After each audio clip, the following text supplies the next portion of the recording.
Hi guys, today I wanted to talk about something called inquiry-based learning. Inquiry-based learning is basically where teachers let students control their own learning by giving them kind of like guided questions and letting them come to their own conclusions about what it is they're learning. There's no specific answer to what it is that they're learning.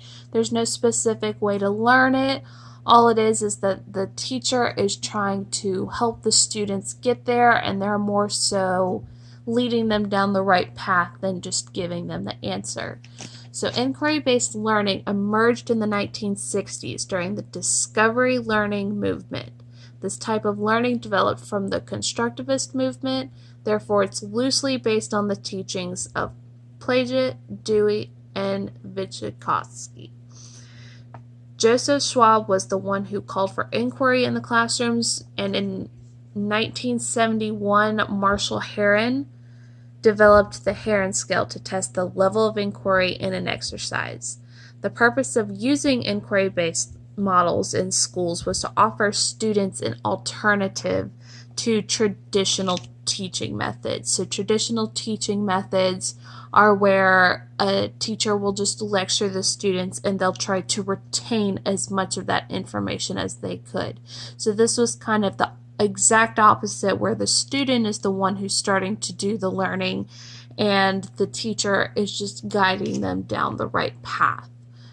And so an inquiry-based model can be used for any age range. I think that there are different benefits to using it in elementary school kids, and middle school kids, and high school kids.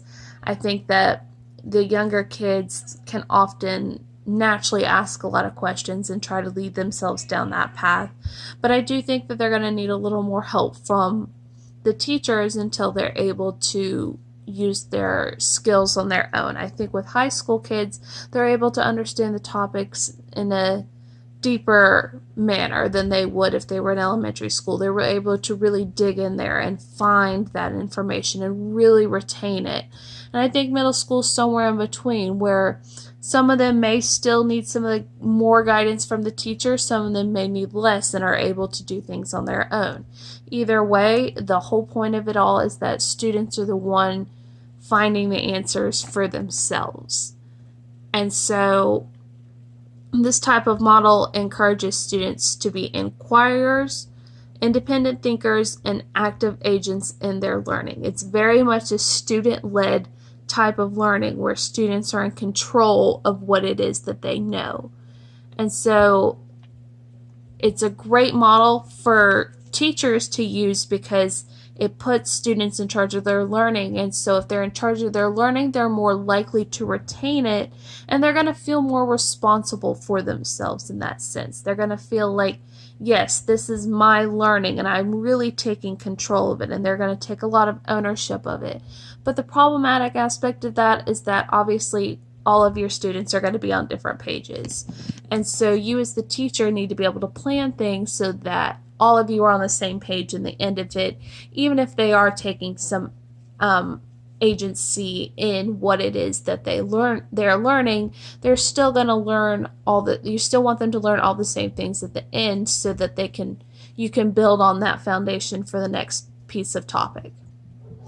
Thanks guys for listening to inquiry-based learning, and I'll see you guys later.